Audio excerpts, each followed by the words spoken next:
أعوذ بالله من الشيطان الرجيم. بسم الله الرحمن الرحيم. الحمد لله، الصلاة والسلام على رسول الله وعلى آله وأصحابه، أما بعد. السلام عليكم ورحمة الله وبركاته.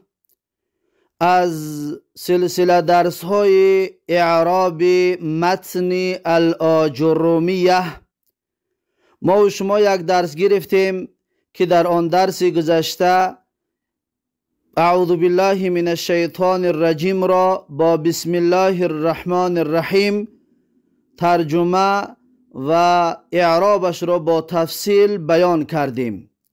درس امروزه من دومین درس از سلسله درس های اعراب متن الاجرومیه. از اینجا شروع می شود که الکلام هو اللفظ المرکب المفید بالوضعی. پس کلام اون لفظ است، مرکب است، مفید است، بالوضع است. اینها را با تفصیل بیان کردیم، از دیدگاه نحوی شرح دادیم یا از دیدگاه گراماتیکی اینها را شرح دادیم. اما حالا باشد ما اینها را اعرابشان را میخوانیم که اینها چی اعراب میشوند. میگوید که الکلام هو اللفظ المرکب المفید بالوضعی. الکلام در اعراب این مبتدا است. الکلام این مبتدا می باشد. هو اللفظ المرکب، هو در اینجا الکلام در اعراب میگیم که الکلام مبتدأ مرفوع و علامت رفعه الضمة الظاهرة. یعنی که الکلام در اینجا مبتدا مرفوع هست. الکلام مبتدأ مرفوع و علامت رفعه الضمة الظاهرة. پس این هست کلام، اعراب الکلام. هو در کلمه هو ما در اینجا دو اعراب داریم. میتونیم بگیم که هو مبتدأ ثان. پس الکلام مبتدأ اول، مبتدأ الاول مرفوع و علامت رفع الضمة الظاهرة. هو ضمیر منفصل مبنی على الفتح في محل رفع مبتدأ ثان. پس هو مبتدای دوم است. اللفظ خبر للمبتدأ الثاني مرفوع و علامت رفعه الضمة الظاهرة. پس این لفظ خبر برای هو شد. پس میگیم که هو اللفظ المبتدأ الثاني مع خبرها خبر للمبتدأ الاولی. پس الکلام را خبرش هو اللفظ میشود، یعنی مبتدای دوم قطعی خبرش خبری مبتدای الکلام میباشد. این یک اعراب است. و اعراب دوم داریم در اینجا. اعراب دوم الکلام را مبتدا میگیم، هو را ضمیر فصل میگیم و قول صحیح هم همین است که ضمیر فصلش بگیریم. ضمیر فصل برای چی ضمیر فصلش میگیریم؟ پس فایدهش در چی است؟ میگه ضمیر فصل فایدهش همین است که یمیز بین الخبر و التابعی، یعنی جدا میکند بین خبر و بین تابع، یعنی بین نعت و بین اینها جدا میکند، بین توابع و بین خبر جدا میکند. اگر همین کلمه هو نباشد الکلام اللفظو بگیریم، اللفظو را میتونیم ما نعت الکلامو بگیم. نعت کلامو گفته میتوانیم. از این حسابه که همین لفظ انسان فکر نکند که نعت صفت الکلامو است، در بین هو را میدراریم.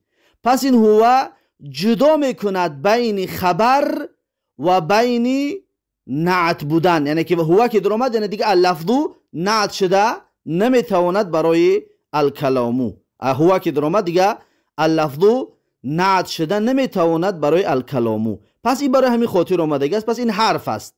میگیم هو ضمیر فاصل حرف مبنی على فتحی لا محل له من الاعراب. این حرف است، ضمیر فصل حرف می باشد، در اعراب لا محل می شود. وقتی که لا محل شد، اللفظ اکنون خبر برای الکلام می شود.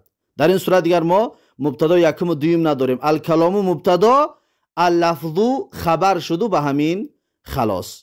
الکلام مبتدا، اللفظ خبر، مرفوع و علامت رفع الضمه الظاهره.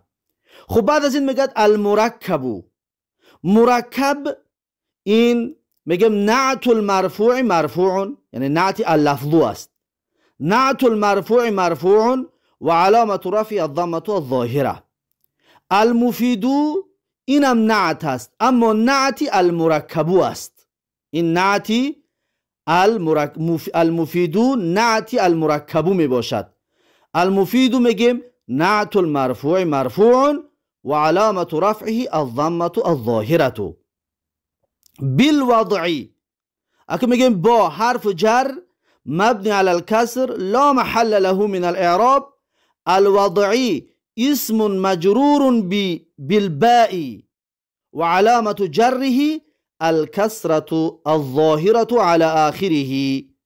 پس میگیم بالوضعی الجار والمجرور متعلقان بالمفید. المفید اسم فاعل هست، میتواند که متعلق شود، متعلق شده میتواند. پس مفید اسم فاعل است، متعلق شده اسم فاعل، اسم مفعول، صفت مشبهه یا مصدر، اینها میتوانند که متعلق شوند. پس این بود خلاصه اعرابی الکلام هو اللفظ المرکب المفید بالوضع. اکنون توضیحات و تفصیلات بعضی از این عباره ها. الکلام در اینجا در ال برای چی است؟ این ال نامش چی است؟ بعضی از علما میگویند ال در اینجا الکلام عوض عن المضاف الیه است. ال در کلمه الکلام عوض است، از جای مضاف الیه، از جای مضاف الیه هست. اصلی کلام میگه الکلام این طور است: کلامونا، یا که کلام النحاتی، اصلش این طور است. کلامونا، این نا را گرفتیم پرتافتیم گفتیم الکلامو، این الف لام در جای نمون نا آمد، ضمیر در جای ضمیر است، عوض از مضاف الیه که ضمیر است. یا که عوض از مضاف الیه که اسم ظاهر است، کلام النحاتی. کلمه نحات را گرفتیم در جاش ال را موندیم، پیش از کلام شد الکلامو. پس این ال در عوض مضاف الیه هست، چون مضاف الیه ضمیر باشد مانند کلامونا، یا اسم ظاهر باشد مانند کلام النحاتی. پس عوض از مضاف الیه هست. این یک قول است. قول دیگر میتونیم بگیم که الکلامو این ال برای عهد ذهنی است، برای عهد ذهنی است. الکلام یعنی همون کلام معهوده که در ذهن ما و شما هست که در علم نحو، در علم نحو، پس انا همون کلام رو در نظر داریم. انا همون کلامی که در علم نحو است، انا همون رو در نظر داریم. اینا میگن عهد ذهنی، الف لامی برای عهد ذهنی. این دویم قول. میتونیم بگیم که این ال برای حقیقت است یا برای ماهیت است، برای حقیقت است یا برای ماهیت است. یعنی الکلامو یعنی حقیقت الکلامی، حقیقت کلام چنین است، یا ماهیت است یعنی ماهیت الکلامی، ماهیت کلام. این طورم گفته میتوانیم. پس این بود درباره ال که در اول الکلام آمده است، این ال رو ما چی بگوییم. پس این چیزهایی که بیان کردیم یکی از اینها رو میتونید بگید، یعنی که عوض از مضاف الیه هست، یا ال عهد ذهنی است، یا ال که برای حقیقت و ماهیت می باشد. پس کلمه الکلامو اگر بگیم الکلامو، کلام یعنی سخن، میتونیم بگیم که الکلامو، اما معنی دیگر می شود. کلام زمینی سخت را میگن، کلام زمینی بسیار غلیظ و سخت را کلام میگویند. اما کلام باشد، کلام کف کسره کردیم، کلام جمع کلمون می شود. کلم زخم و یره را میگویند، کلم زخم و یره می شود. پس نگاه کنید یک حرکت رو تغییر دادید، معنا تغییر می‌یابد. این بود در موضوع کلمه الکلام صحبت ها و سخن ها. بعد از این هو اللفظ، لفظ خودش مصدر است به معنای ملفوظ، آنچه که تلفظ کرده شدگی است. مصدر به معنای اسم فاعل و اسم مفعول آمدنش امکان دارد، مانند خلق الله یعنی مخلوق الله. خلق الله یعنی خلق کرده های الله، یعنی که مخلوق الله جل جلاله. خلق به معنای مخلوق آمد، پس لفظ به معنای ملفوظ می آید. پس لفظ مصدر است به معنای ملفوظ، به معنای اسم مفعول. المرکب اسم مفعول هست، اسم مفعول از رکب یرکب، مرکب اسم فاعل، مرکب اسم مفعول، نعت برای اللفظ شد. المفید از افاد یفید گرفته شدگی است، اصلش افود یفویدو بود، رنگ اقام یقیم اقوم یقویمو. پس این اجوف واوی از باب اکرم یکریمو می باشد. مفید در اصلش مفیدون بود، واو حرکت در فی دادیم و واو ساکن ما قبل مکسور قلب یا شد مفید.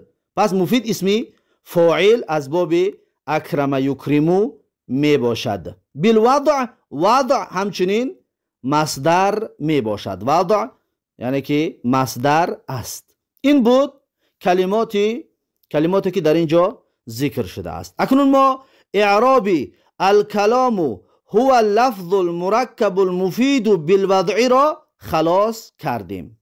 این اعراب اینها خلاص شد.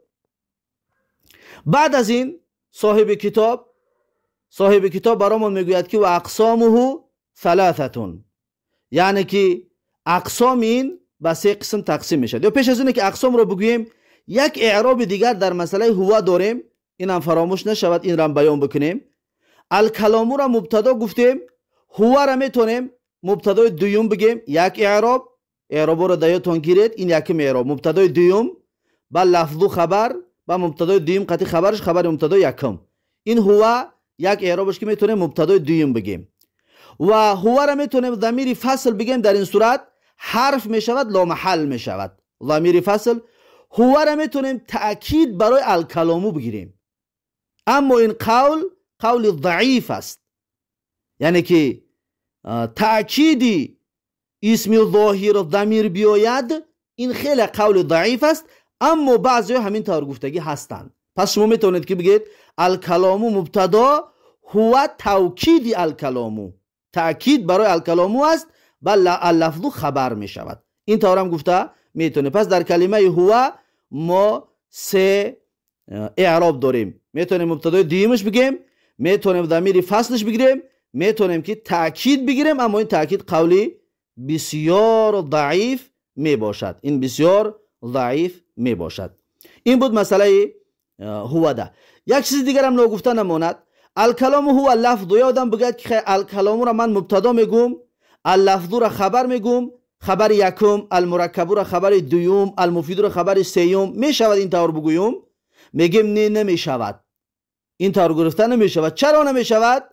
زیرا اینکه این اللفظ، المرکب، المفید، بالوضع، اینها همه فصل هستند، اینها همه شرط و شروط هستند که الکلامو، اگر که اللفظ گرفتی، المرکب را خبر دیم گرفتی، گویا که الکلام و المرکب این یک جمله جداگانه است که این جمله جدا شده نمیتواند. از این حساب این نازکی را دقت بدهید، این طور شده نمیتواند. نمیشه بگویی که الکلام و المرکب و الکلام و المفید، این طور گفته نمیتوانی. پس نمیتونیم که لفظ را خبر 1، مرکب را خبر 2، مفید را خبر 3، بالوضع را خبر 4 برای الکلامو بگیریم. این غلط و نادرست می باشد.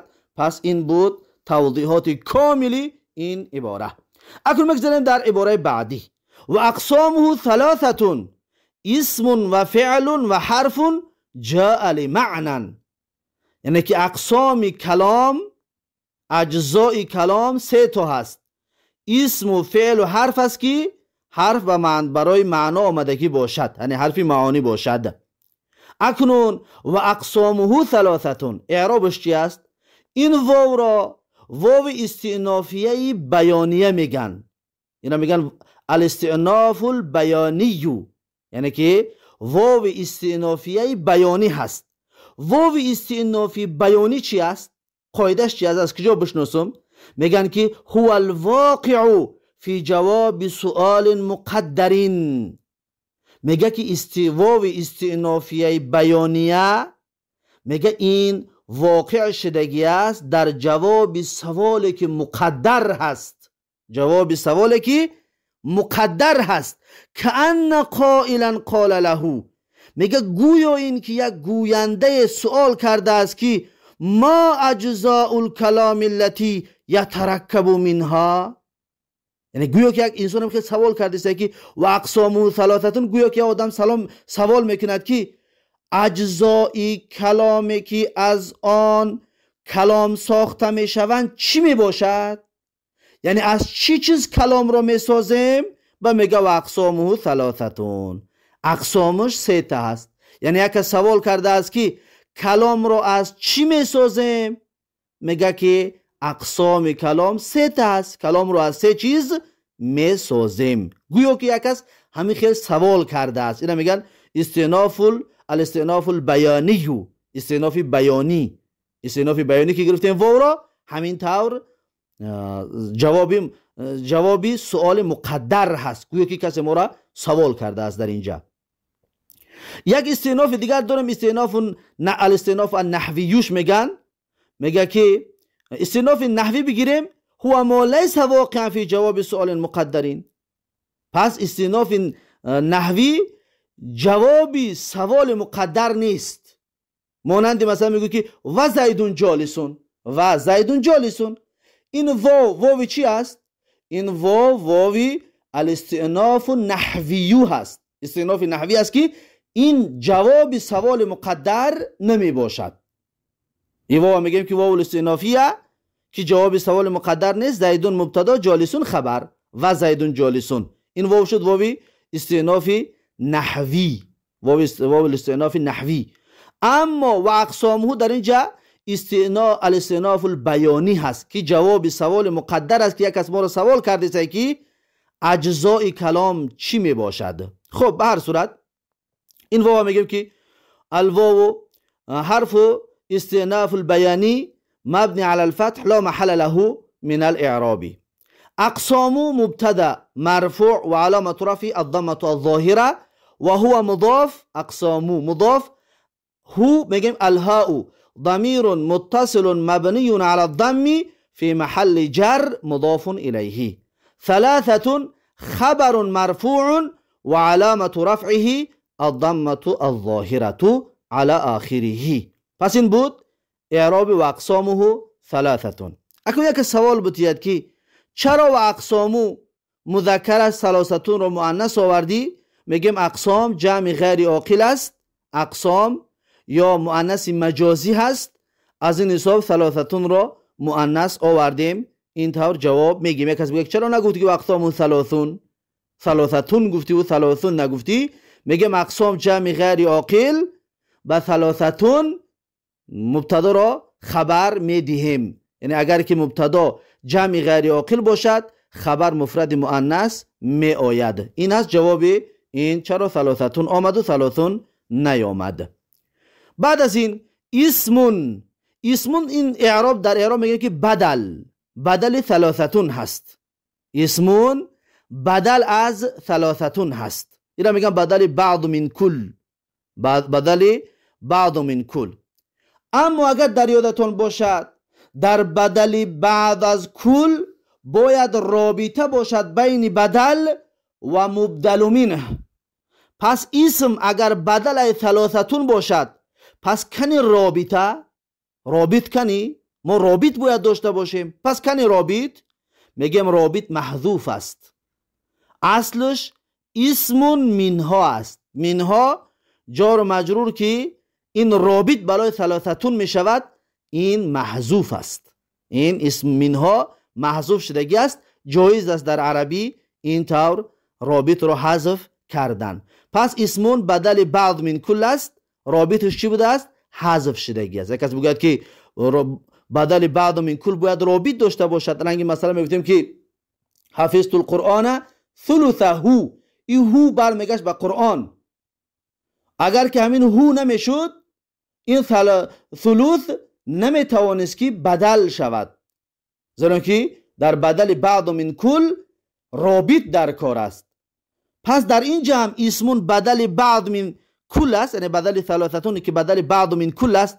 پس کنی رابط بگن میگیم که محذوف است. منها جایز است که رابط حذف شود، این درست است، یعنی که فهمیده میشه ثلاثتون عدد است، اسمون و فعل و حرفون این بدل بعض من کل. بعد از این اسمون منها حذف شده است رابطی ثلاثتون. خب رابطی بدل بعض من کل. خب و فعل و میگم حرف العطف مبني على الفتح لا محل له من الاعراب. فعل معطوف على المرفوع مرفوع و علامة رفع الضمة الظاهرة، یعنی که فعل از جای اسمون هست. و حرف باز و حرف العطف مبني على الفتح لا محل له من الاعراب. حرف معطوف على المرفوع مرفوع و علامة رفعه الضمة الظاهرة على آخره. این حرف عطف شدگی در جای اسمون، عطف شدگی است در جای اسمون یا در جای فعلون میشود، درش بگیره میشود، در اینش جایز است. جاء لمعنى، اکنون جاء لمعنى میگم جاء فعل ماض مبني على الفتح لا محل له من الاعراب و فاعله ضمیر مستتر تقدیره هو. جاء یعنی هو. پس جاء جملة فعلیه فی محل رفع نعت میشود برای حرفون. این جاء نعت است برای حرفون. حرفون نکیره است. ما قاعده داریم که الجمله بعد النکرات صفات، الجمله بعد النکرات صفات و بعد المعارف احوال گفته قاعده داریم. پس حرفون نکیره که هست، جاء جمله فعلی نعت شده ایستاده است برای حرفون، این نعتی حرفون می باشد. لی معنی، لی حرف جر مبنی علی الکسر لا محل له من الاعراب. معنی میگم اسم مجرور بلی، لام حرف جر، اسم مجرور باللام و علامت جره الكسرة المقدرة على الياء المحذوفة. ازش معنی ین بود یا کسره داشت، معنی ین. یا حرف علت متحرک مقابل مفتوح قلب الف می شود معنن. پس یا را حذف میکنیم و تنوین بسبب التقاء ساکنین یا را حذف میکنیم، تنوین تابع حرکت مقابل می شود که مقابل یا فتحه کی بود در بالای اون دو حرکت میشه، ازش معنی ین. یا حرف علت حرکت برای ثقیل حرکت چه میگیریم، پس التقاء ساکنین شد و الف یا را حذف میکنیم و تنوین نون ساکنه تنوین تابع حرکت ماقبل میشود معنن. پس معنن اسم مجرور باللام و علامت جره الكسرة المقدرة على الياء المحذوفة لالتقاء الساکنین. پس این هست اعرابش. پس لمعنن الجار و المجرور متعلقان بجاء، بیا جاء فعل است متعلق شده هستند با جاء. پس این هست اعرابی و اقسامه ثلاثه اسم و فعل و حرف جاء لمعنن. این بود اعرابش با تفصیل. پس با همین این مسئله را هم با آخر رساندیم. بعد از این صاحب کتاب میگوید فالاسم یعرف بالخفض و التنوین و دخول الالف واللام علیه و حروف الخفض. پس تو اینجا یعنی که اسم شناخته می شود با خفض یا تنوین یا داخل شدن الف و لام بر اولش یا حرفای خفض یا با حرفای خفض. پس این بود ترجمهش.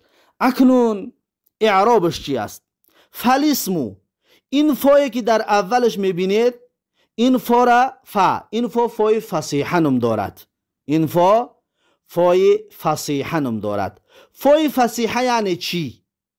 فای فصیحه میگویند که فای فصیحه در جواب شرط مقدر وارد می شود. جواب شرطی که مقدر هست می آید فای فصیحه. یعنی که گویا در اینجا یک از ما را گفته است که یا گویا در اینجا یک شرط محذوف است که اون شرط چنین است که اذا اردت ان تعرف ما يتميز به كل من الاسم والفعل والحرف فالاسم يعرف بالخفض. گویا انا همین قدر گپ است، یعنی من فا انا همین قدر گپی محذوفه را برای ما بیان کرده ایستاده است. یعنی دقت بتید، فا این همین فای فصیحه گویا یک از ما را گفته است که اذا اردت ان تعرف ما يتميز به كل من الاسم والفعل والحرف فالاسم يعرف بالخفض. دیدید؟ یعنی که همون جواب شرط مقدره چنین است که اذا اردت ان تعرف، هنگام تو خواستی که بدانی ما يتميز به، چی چیز جدا میکند كل من الاسم والفعل والحرف، کدام علامت ها جدا میکند هر یک اسم و فعل حرف را. یعنی با چی علامت اسم را بشناسم، با چی علامت فعل را بشناسم، با چی علامت حرف را بشناسم. انا که میگه فالاسم، پس بشناس که اسم یعرفو شناخته میشود. گفته علامت های اسم برامون تقدیم میگرداند. دیدید؟ این فای فصیحه است، جواب برای شرط مقدره می باشد. و بعضی گفتن که و بعضی میگن این فای فصیحه یعنی که افصحت عن مقدرین اعم من شرط او غیره، یعنی بیان میکند چیز مقدره را که شرط باشد یا نباشد. بعضی این دور گفتگی است، اما فای فصیحه بهتر بگوییم که این واقع شدگی است در جوابی شرط مقدر. بهتر خوبتر این است، که فرق ندارد شرط هست یا شرط نیست، بگیم یک چیز مقدره را برای ما بیان کرده ایستاده است، یک چیز مقدره را که ما باید آن را بدانیم، آن را برامون بیان کرده. پس این هست فای فصیحه.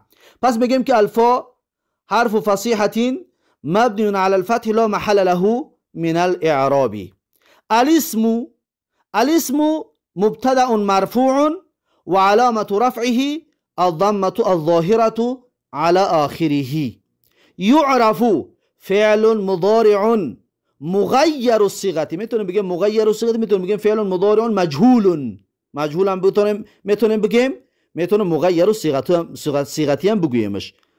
فعل مضارع مغير الصيغة مرفوع لتجرده عن النواصب والجوازم وعلامة رفعه الضمة الظاهرة على آخره. ونائب الفاعل ضمير مستتر جوازا تقديره هو. در تحت فعل يعرف ضمیر مستتر هو است که نائب فاعل است، با اسم برمیگردد. پس يعرف جملة فعلیه فی محل رفع خبر برای الاسم. اسم مبتدا بود، يعرف جمله فعلی خبر می شود برای الاسم. پس این است اعراب الاسم يعرف بالخفض. این خفض یا همون جر، خفض در نزد کوفیا است، بصری میگه که بالجری. هر دوش یک چیز است، هر دوش یک چیز، فقط اصطلاحات قبیله ها فرق میکند. پس بالخفض میگم با حرف جر مبنی علی الکسر لا محل له من الاعراب. الخفض اسم مجرور بالباء وعلامة جره الكسرة الظاهرة على آخره لأنه اسم مفرد. بالخفض الجار والمجرور متعلقان بيعرف. پس اینجا در جار و مجرور متعلق شدگی است به کلمه یعرف. و تنوین واو در اینجا میتونه به معنای او شود، او تنوینی، او تنوینی، یعنی واو به معنای او، یا واو باشد یا به معنای او باشد. این واو حرف العطف مبني على الفتح لا محل له من الإعراب.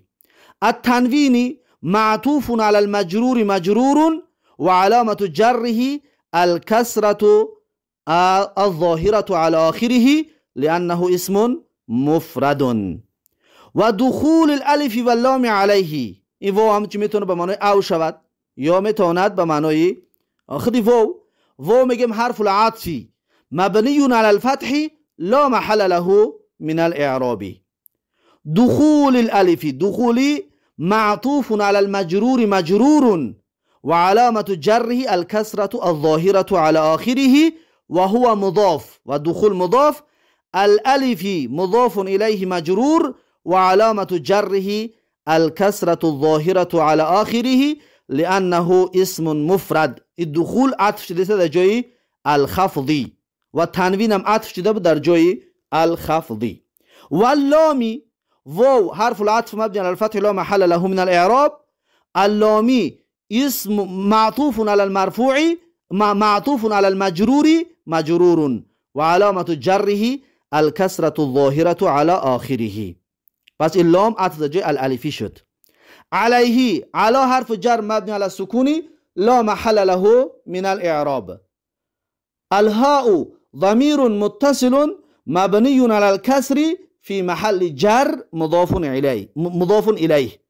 عليه الجار والمجرور متعلقان بدخول. دخول مصدر است میتواند که متعلق شود. پس علیه جار و مجرور متعلق به دخول می باشد زیرا که دخول این مصدر می باشد.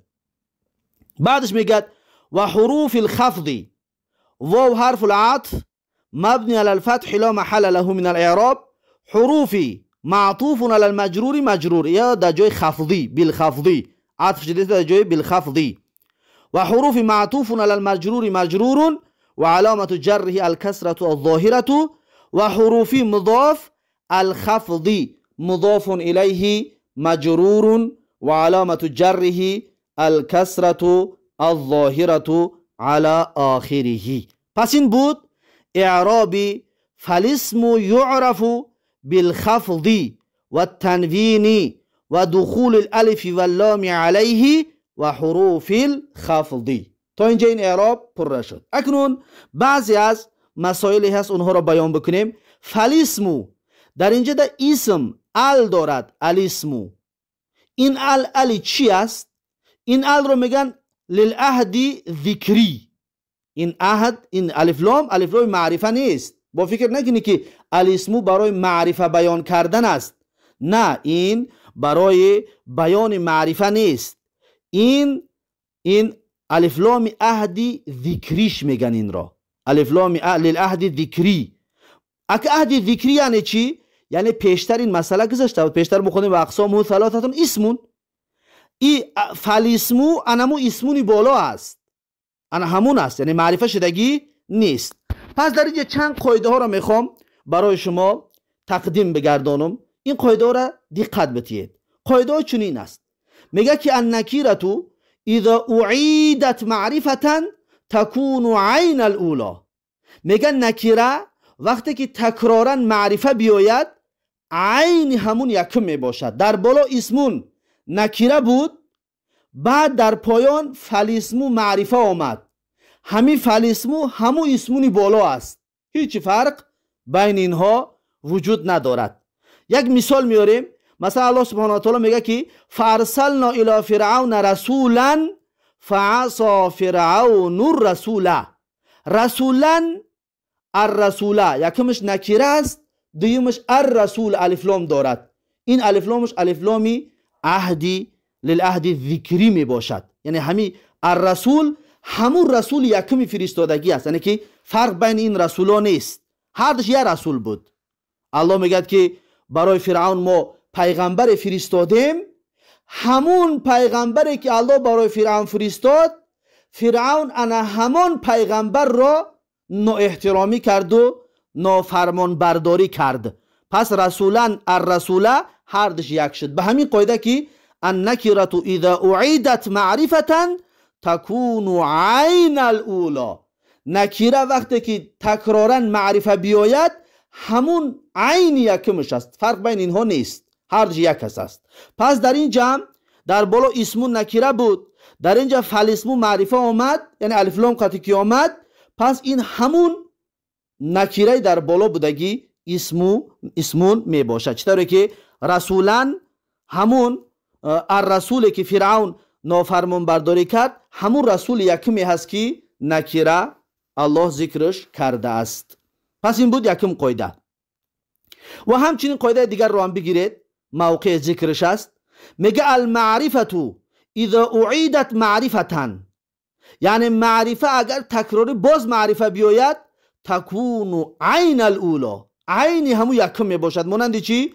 مانند بگوی که جاءنی الرجل، یعنی نزد من الرجل مرد معین آمد، فاکرمو یا که فاکرمتو یا که فاکرمو الرجل، یا مثلا میگه فاکرمتو الرجل، پس من اکرام کردم الرجل. ببینید جاءنی الرجل معرفه آمد، فاکرمتو الرجل پس معرفه آمد، هر دی همین رجل میگه یه آدم است، همون مردی که آمد نزدش همون مرد رو اکرام کرده است، دیگه مرد نبود، هر یه مرد است میگه.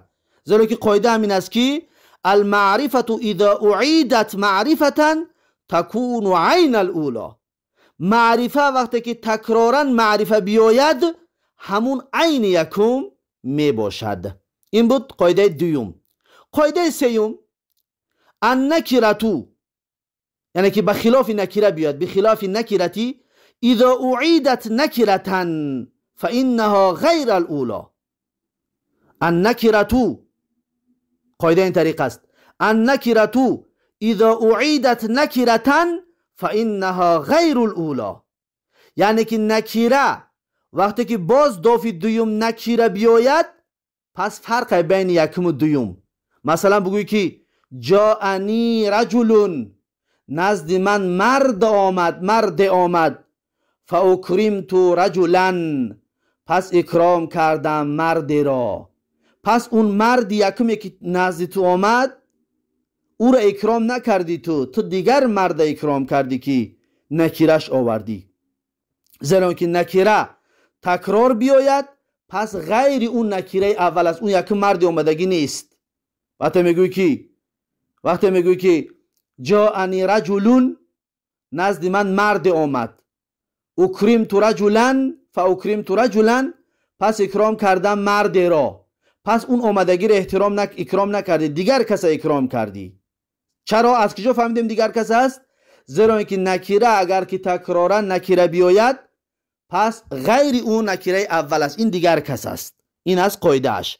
قاعده را در ذهنتون بگیرید. همچنین قاعده اعادت المعرفة نکرتن، یعنی که تکرار کردن معرفه با نکیره، یا که قاعده را این طریق بگیرید که المعرفة اذا اعیدت نکرتن فانها غیر الاولا، یعنی که معرفه وقتی که تکرارا نکیره بیاید پس غیر یکم است. مثلا بگوی که جاءنی الرجل معرفه بیاری، فاکرمت رجلا رو نکیره بیاری، این غیر دیگرش است، یعنی که اون مرد اولی که آمد نزدت او را اکرام نکردی، این مرد دیگری رو تو اکرام کرده ای. پس این 4 قاعده ای را میگن که قواعد اغلبیه، غالبا به همین معناها می آید چطوری که براتون بیان کردیم. پس می شود که اینها را در ذهنتون بگیرید و در فهمیش زبان عربی بسیار برایتون اینها کمک خواهد کرد. پس این بود مسئله فالاسم یعرفو. پس الاسم را الش گفتیم علی عهد ذکری می باشد. عهد ذکری یعنی که پیشتر ذکرش کردیم همون است، همون نکیره بود، پیشتر حاضر معرفه آوردیم، همون نکیره پیشینه می باشد. این بود مسئله فالاسم یعرفو بالخفض و التنوین و دخول الالف و اللامی. و یک اعتراض دیگر در مسئله الف و لام یک گپ است، میگن وقتی که حرف 2 کلمه باشد، 2 حرف باشد، حرفای جر، یا حرفایی که معانی هستن، حرفای معانی. اگر 2 حرف باشد حرفا را نامشون نمیگیریم. مثلا بل رو نمیگیم که با الباء و اللام، میگیم بل. فی را نمیگیم که الفاء و الیا، میگیم فی. عن را نمیگیم که العین و نون، میگیم عن. حرف جر است.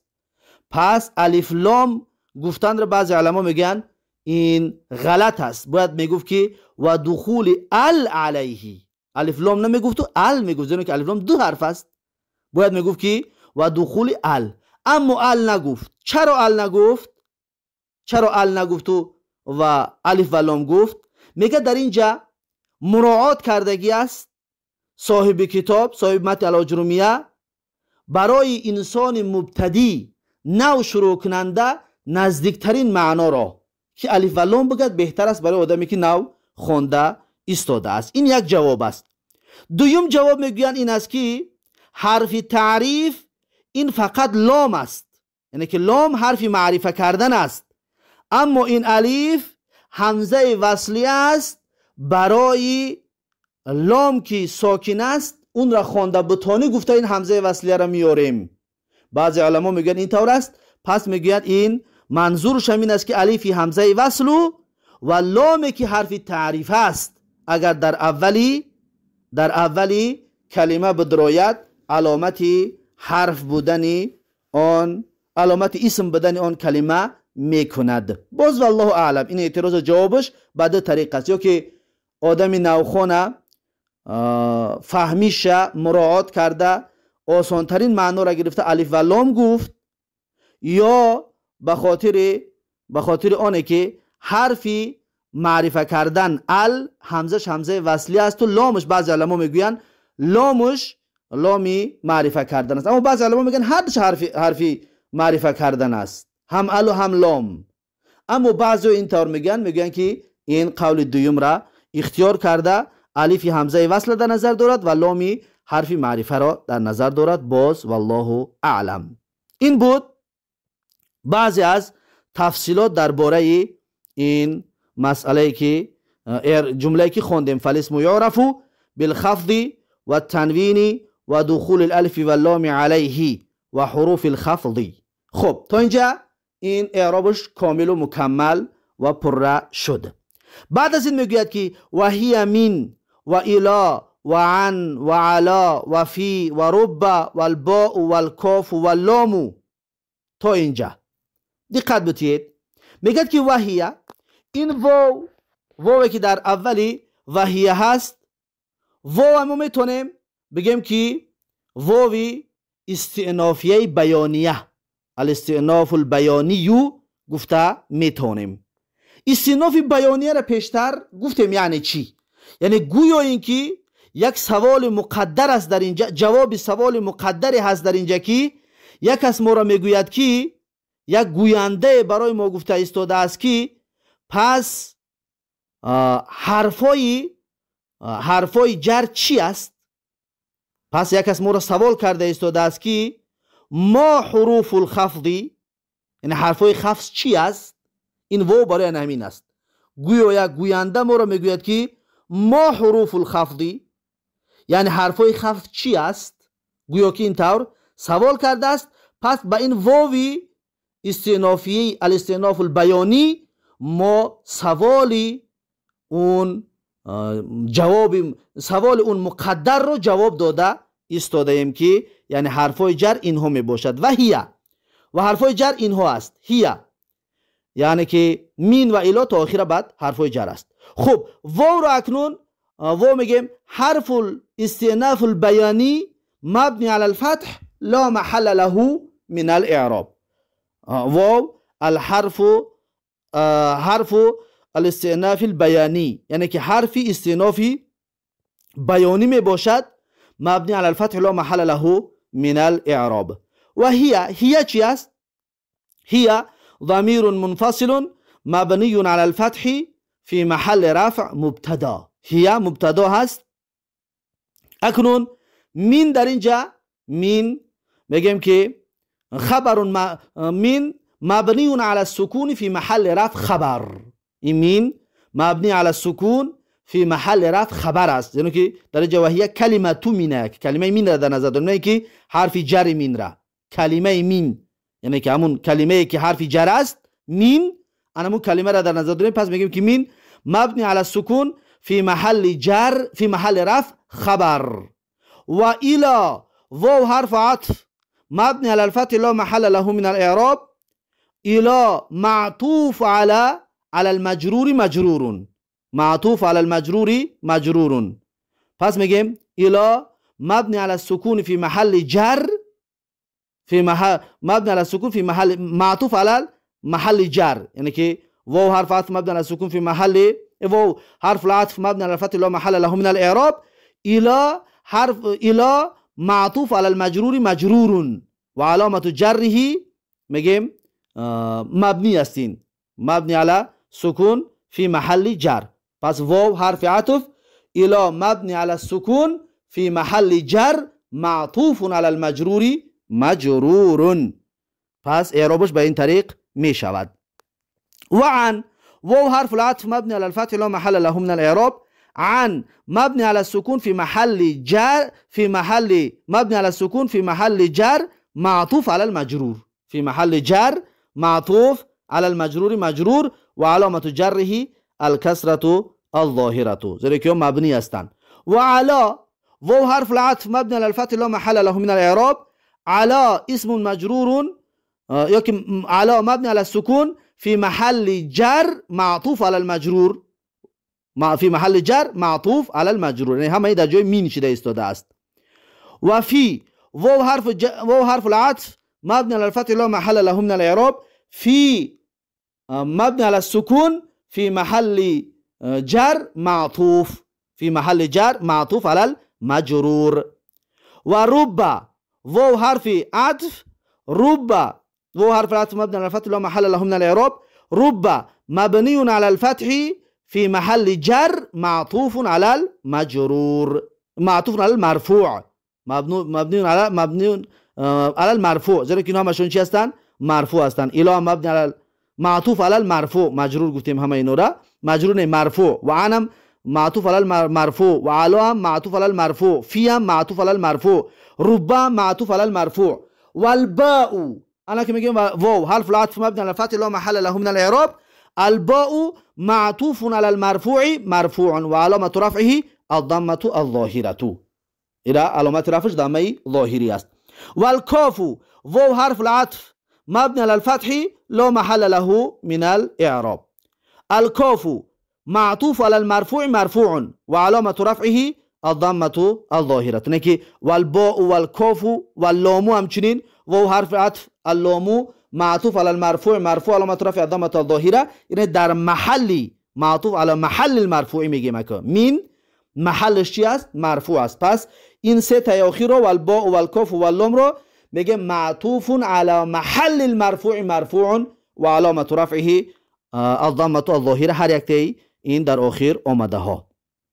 پس اینها بودن حرفای جر با اعراب هایشان، اینها حرفای جر با اعراب هایشان.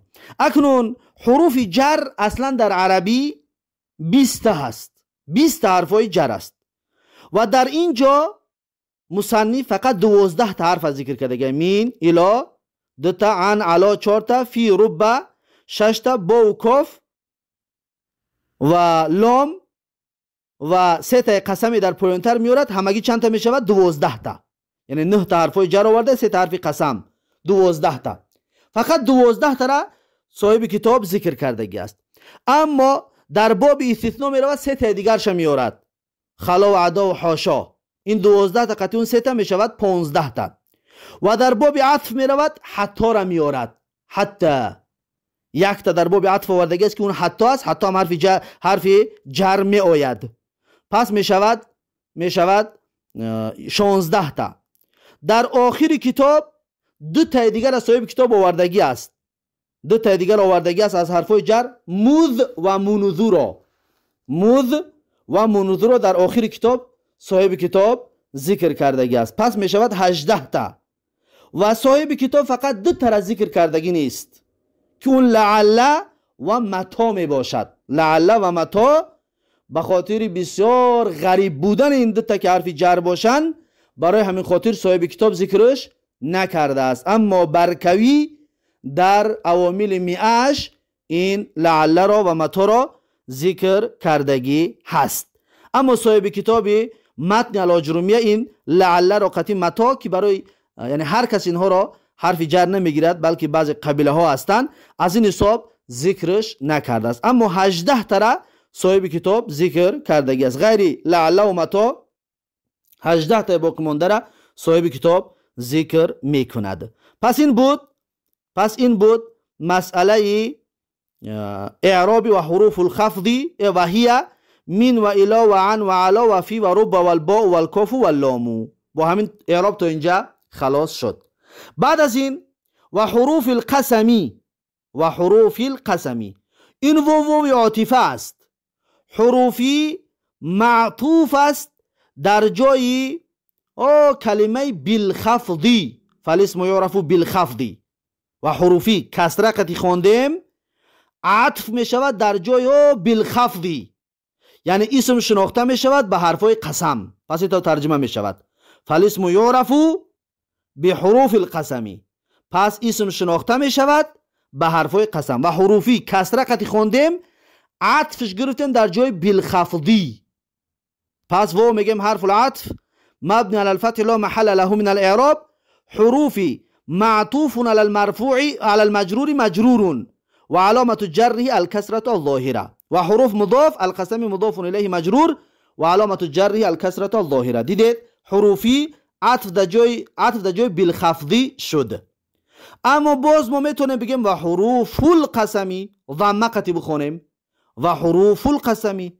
در این صورت هم واو حرف عطف است. واو حرف العطف مبنی على الفتح لا محل له من الاعراب. اما این حروف رو به کجا عطف کردیم؟ در محل من عطفش کردیم. در محلی و هی من و الی اسکو در محل من در محل رفع خبر بود.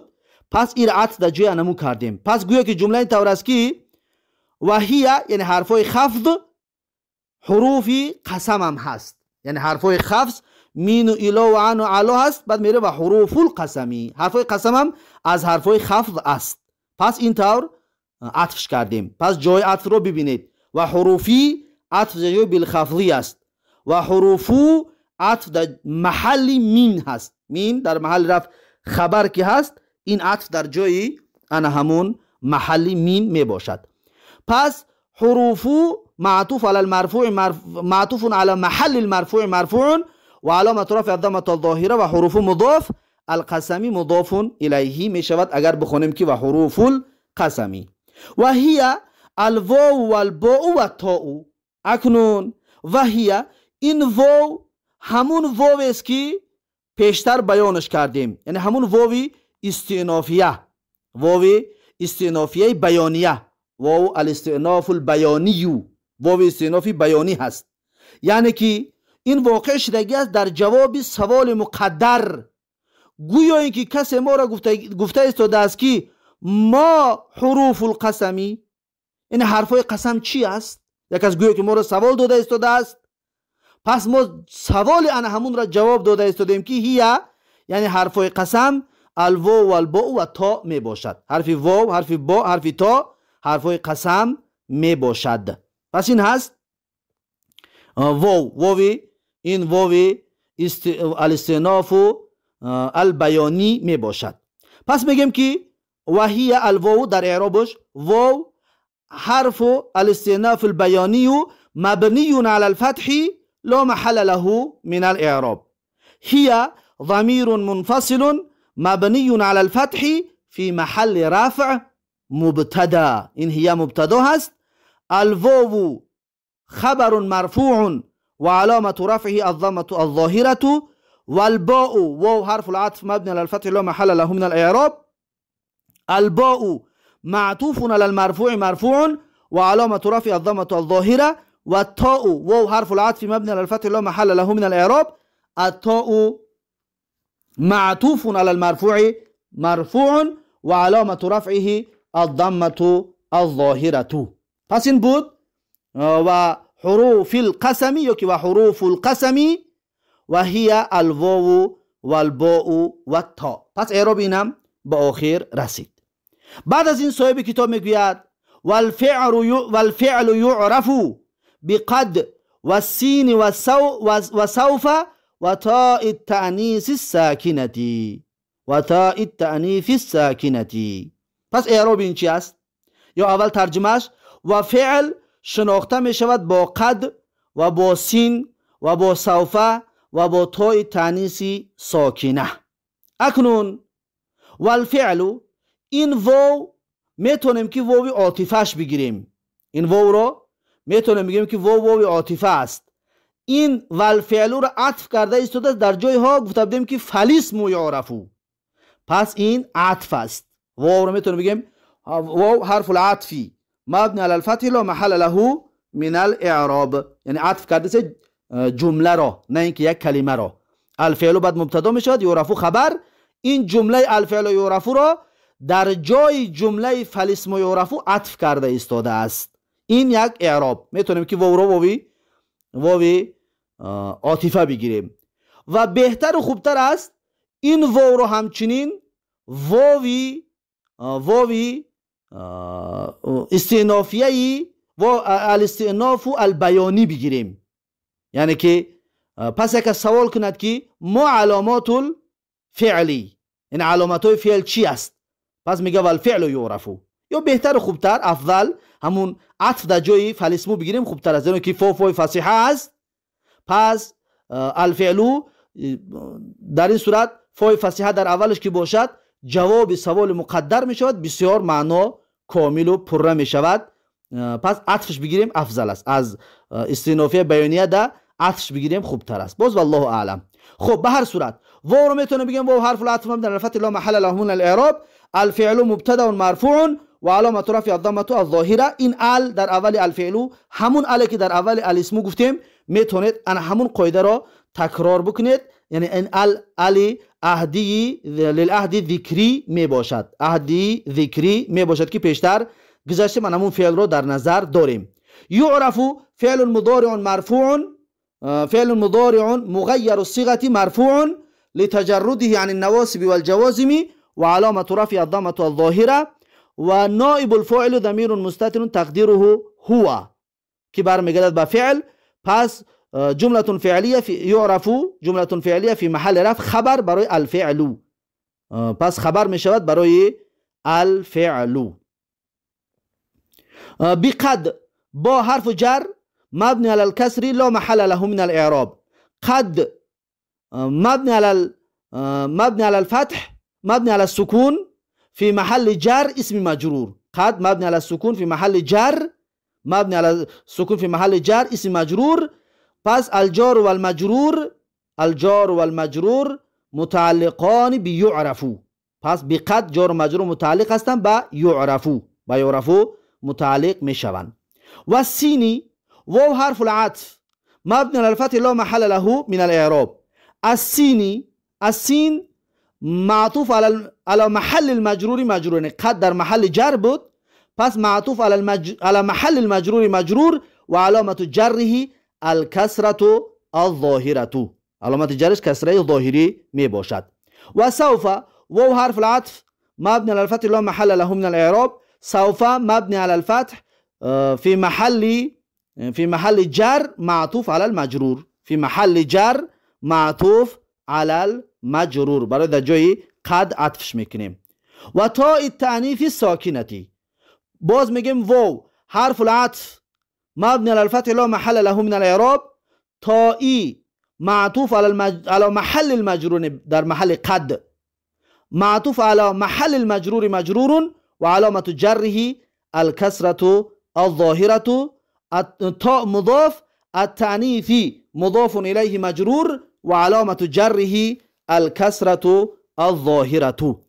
الساکنتی نعت المجرور مجرور و علامت جره الكسرة الظاهرة. یعنی الساکنه نعت برای تا هست، نه برای تأنیث.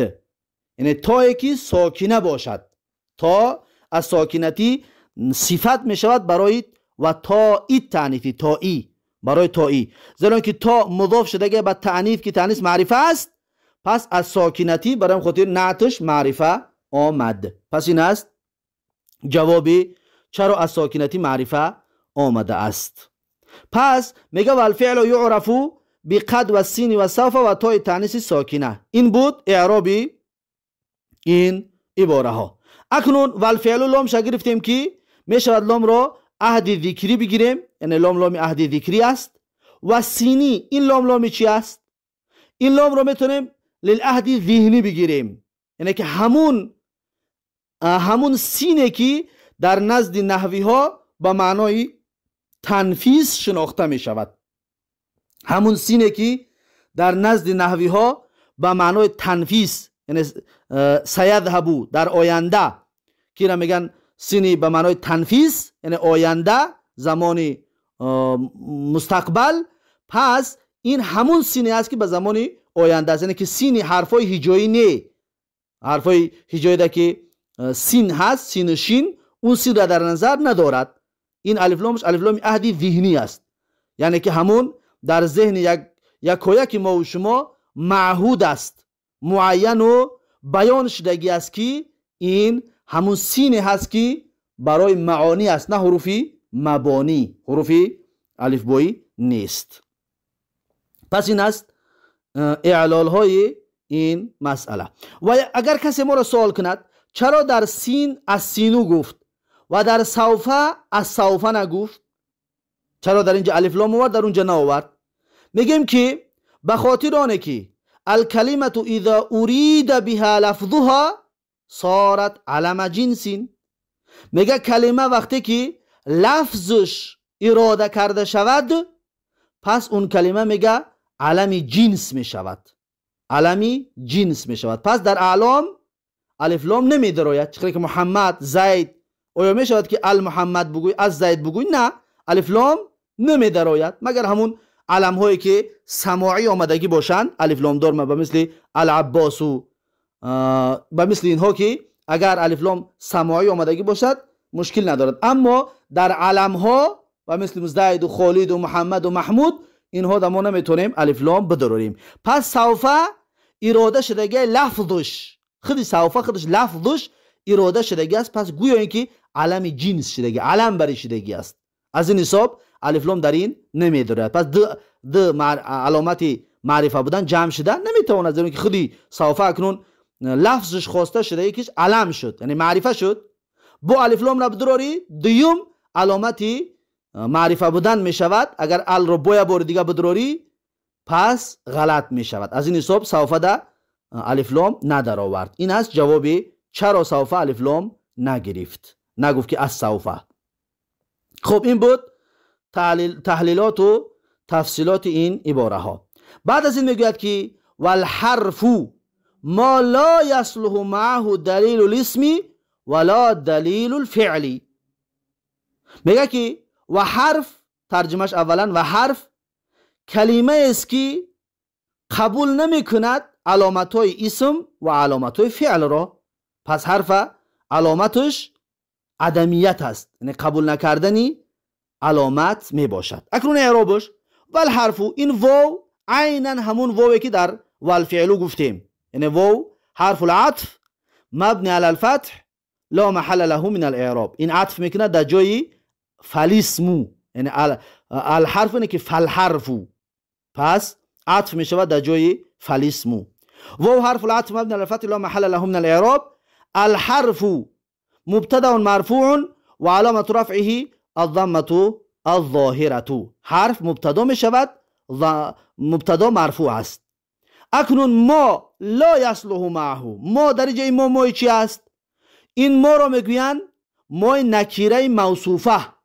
این ما نکیره موصوفه نام دارد، نکیره موصوفه. ما داریم ما نکیره تامه که اون نعت می آید غالبا. باز یک ما دیگر داریم ما نکیره موصوفه، این همون ما نکیره موصوفه است.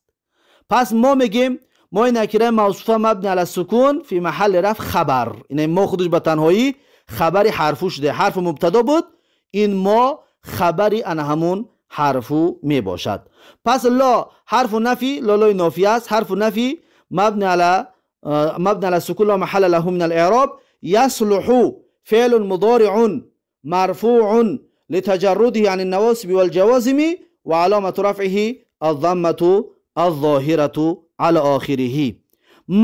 مع ظرف مكان مبني، مع ظرف مكان منصوب وعلامة نصبه الفتحة الظاهرة. مع مضاف، الهاء ضمير متصل مبني على الضم في محل جر مضاف إليه. پس مع ظرف است متعلق با يصلح، متعلق مع ظرف متعلق با يصلح.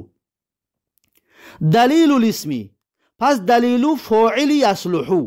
يصلح فعل مضارع، دلیل فاعلش. دلیل میگیم فاعل مرفوع و علامة رفع الضمة الظاهرة.